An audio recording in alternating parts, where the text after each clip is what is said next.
Prihatin TV, suara prihatin rakyat. Rupanya perangai Zahid nak lepaskan tengkuk dia dah lama berlaku. Assalamualaikum warahmatullahi taala wabarakatuh. Saudara, hari ini saya telah mendapat satu rakaman. Sebelum ni bila saya membicarakan soal perundingan di antara Presiden UMNO Datuk Seri Hishamuddin Tun Hussein dengan Tun Dr. Mahathir, ramai yang mengatakan saya mengada-ngadakan cerita. Dan dalam Perhimpunan Agung UMNO, Presiden telah menuduh saya sebagai batu api. Dia mengatakan bahawa mereka yang mengatakan bahawa Hishamuddin cuba untuk membentuk kerajaan pintu belakang, dia mengatakan bahawa ianya hanya kabar angin dan merupakan batu api. Hari ini ketika kami mengadakan mesyuarat jawatan kuasa Muafakat Nasional yang tak ada kena-mengena dengan dia, dia masuk dalam mesyuarat tersebut dan dia menyampaikan ucapan. Dalam ucapan ni beliau menyerang saya. Beliau menyerang saya, mengatakan bahawa saya membuka tentang soal dalaman parti kepada umum. Saya nak beritahu bahawa apa yang saya keluarkan di dalam mesyuarat, di dalam Facebook saya, di dalam live saya, tidak ada kena-mengena dengan benda yang diputuskan di dalam mesyuarat Majlis Kerja Tertinggi. Apa yang saya perkatakan ialah perkara yang dia buat secara terlindung, perkara yang dia buat secara tersembunyi. Rundingan yang beliau lakukan dengan Tun Dr. Mahathir melalui Hishamuddin, dan hari ini dengan menggunakan seorang pegawai beliau, Dr. Mas Rizal, yang berurusan direct dengan Tun Daim. Jadi hari ini kita dah ada bukti yang jelas bahawa Presiden UMNO Datuk Seri Zahid Hamidi sudah pun membuat pengakuan bahawa memang ada perancangan untuk bekerjasama dengan Tun Dr. Mahathir membentuk satu pakatan baru, tetapi malangnya beliau menggunakan alasan-alasan bodoh, untuk menghalalkan perundingan beliau dengan Tun Dr. Mahathir. Jadi tuan-tuan boleh pergi ke laman, tuan-tuan boleh pergi ke Telegram di ATO Filosofi Lokman Adam, LOKMN ADAM. Tuan-tuan boleh dengar.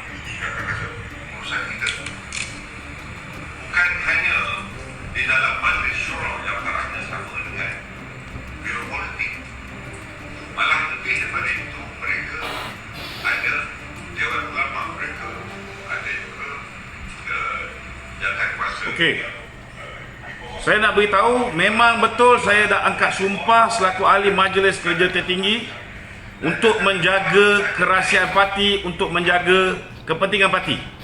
Tetapi saya nak beritahu, saya tidak mengangkat sumpah untuk menghalalkan Presiden UMNO untuk menggadai parti ini demi untuk melepaskan diri beliau daripada 87 pertuduhan yang hari ini beliau hadapi. Saya nak beritahu tuan-tuan, boleh buka rakaman suara beliau tadi. Apa yang beliau perkatakan? Pertama, beliau memberi alasan bodoh, mengatakan bahawa kita hendak jaga muafakat nasional. Kenapa dia nak bekerjasama dengan Tun Dr. Mahathir? Ini alasan-alasan dia. Pertama, kita hendak jaga muafakat nasional disebabkan PAS hendak bekerjasama dengan Mahathir. UMNO kena ikut supaya kita tidak ketinggalan. Saya nak beritahu dengan Datuk Zahid Hamidi, UMNO sudah 72 tahun tertubuh. Selama hari ini ketika kita di dalam Barisan Nasional, kita merupakan abang ataupun kita merupakan pemimpin kepada coalition ataupun parti-parti komponen yang bernaung di bawah Barisan Nasional. Dan selepas ini juga, bila kita bekerjasama dengan PAS di bawah Muafakat Nasional, kita sepatutnya mempunyai prinsip sendiri. Kita tidak sepatutnya mengatakan nak menghalalkan perbuatan dia ni, tuan-tuan. Nak menghalalkan perbuatan dia Dia kata dia buat benda ni kerana nak ikut PAS supaya tidak ketinggalan. Apa kejadah ni? Apa kejadah? Macam ni Presiden UMNO. Saya nak beritahu, Tuan Guru Haji Hadi sendiri pun, beliau mengatakan, dia mengatakan bila dia berjumpa dengan Tun Dr. Mahathir, dia mengatakan sebarang kerjasama mesti melibatkan Dato' Seri Najib. Kerana hari ini Dato' Seri Najib merupakan figura, tokoh yang hari ini berada dekat dengan hati rakyat. Sebarang kerjasama tanpa Dato' Seri Najib tidak akan membuahkan sebarang hasil. Tetapi hari ini tuan-tuan, hanya nak menghalalkan tindakan dia bekerjasama dengan Tun Dr. Mahathir, nak melepaskan tengkuk dia daripada 87 pertuduhan yang hari ini kita pun tahu, daripada 87 pertuduhan ini 33 pertuduhan sudah pun dapat tawaran untuk dikurangkan pendakwaan di bawah seksyen yang lebih ringan. Kalau hari ini kita tahu bahawa setiap pertuduhan itu boleh dihukum denda dan penjara 20 tahun penjara. Sekarang dia sudah mendapat tawaran untuk ianya didakwa di bawah seksyen yang hukuman dia ialah denda atau penjara kurang dari maksimum 2 tahun penjara saja. Ini satu benda yang saya rasa amat mendukacitakan. Kalau kamu nak berunding, ini bukan kali pertama, ingat lagi, beliau telah menggadaikan bangunan ini. Kejap lagi saya akan buat live kat bawah apa yang berlaku di bawah, tuan-tuan. Dia dah gadaikan bangunan ni, saudara, pada Yahya Jalil, bagi Yahya Jalil jadi board of director, orang Mahathir jadi board of director puteri. Kejap lagi saya akan turun ke bawah, saya akan tunjuk tuan-tuan apa yang berlaku. Saudara, keduanya dia berkatakan, dia kata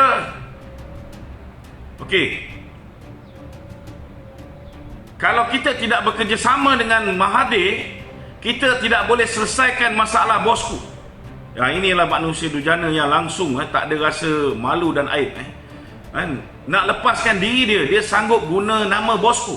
Saya nak beritahu. Pertama sekali, bosku tak pernah melantik Zahid Hamidi menjadi wakil dia untuk menyelesaikan kes dia. Tak pernah. Malah bila UMNO nak membantu beliau, apa kenyataan bosku? Bosku minta supaya UMNO jangan campur tangan dalam kes urusan mahkamah dia. Kerana beliau yakin beliau berada di pihak yang benar, dan beliau boleh menyelesaikan masalah mahkamah ini tanpa bantuan daripada Zahid, tanpa bantuan daripada UMNO. Dan beliau dengan keyakinan beliau ni berada di pihak yang benar juga, saudara. Hari ini dengan bantuan peguam-peguam seperti Tan Sri Syafiee, hari ini kita lihat tuan-tuan, satu demi satu pembongkaran berlaku di dalam mahkamah yang mendedahkan betapa hari ini konflik ini, segala penyelewengan yang dilakukan ini sebenarnya bukan beliau yang buat, tetapi ialah Jolo dan rakan-rakan yang sekutunya. Jadi tak perlulah Zahid nak memberi alasan nak menyelamatkan bosku. Itu sebab dia nak kena bekerjasama dengan Mahathir. Saya nak beritahu, dia hanya nak menyelamatkan diri dia, bukan nak menyelamatkan bosku. Ketiga beliau mengatakan bahawa sekarang kuasa di tangan Mahathir. Sudah ada kuasa di atas meja seseorang yang sangat berkuasa untuk mengharamkan UMNO. Kau dah tahu UMNO ni nak diharamkan. Dia pun dah tahu bahawa hari ini duit UMNO sudah dibekukan. Kita diminta untuk lawan Mahathir dalam keadaan tangan kita diikat di belakang. Takkan bila kita ni tak ada daya juang nak bertahan, nak lawan Mahathir, akhirnya kita ambil keputusan tunduk dengan Mahathir, bekerja dengan orang yang menzalimi UMNO, orang yang membekukan akaun UMNO. Apa benda ni Zahid? Ni keempat alasan dia. Keempat, Zahid mengatakan, kalau dia kata saya boleh gunakan kuasa veto saya. Dia boleh gunakan kuasa dia untuk membuat keputusan bekerjasama dengan Tun Dr. Mahathir, tetapi dia tak guna. Dia bawa kepada ahli Majlis Kerja Tertinggi UMNO pada 7 hari bulan 2. Saya nak beritahu, memang betul dia berani bawa pergi ke MT. Sebab apa?